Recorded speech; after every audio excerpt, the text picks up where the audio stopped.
Jan werd bijna 7, wilde dolgraag een gitaar. Maar zijn moeder zei, mijn jongen, dat krijg ik niet bij elkaar.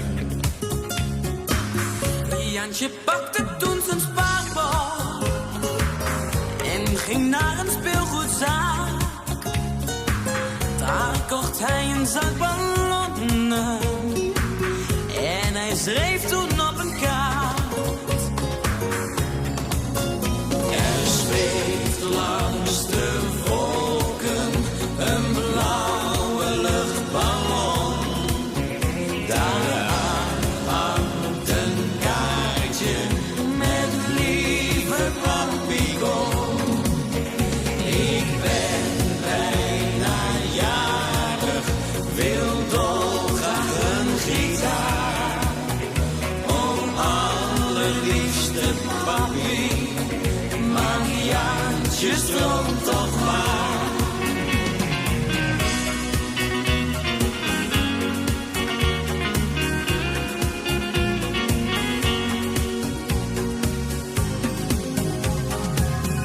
De ballon dreef naar het zuiden, kwam bij rijke mensen aan.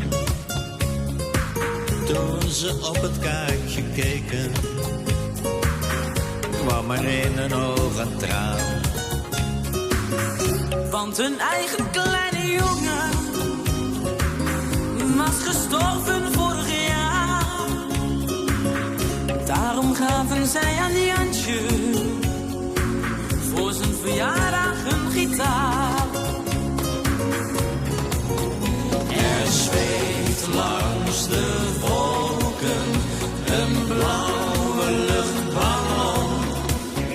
Daaraan hangt een kaartje met lieve papico. Ik ben bijna jarig, wil dolgraag een gitaar. Oh, allerliefste papi, maak Jaantje stroom toch maar. Er zweeft langs de wolken een blauwe luchtballon. Daaraan hangt een kaartje met lieve papico. Ik ben bijna jarig, wil dolgraag een gitaar. Oh, allerliefste papi, maar Jantje stroomt toch waar.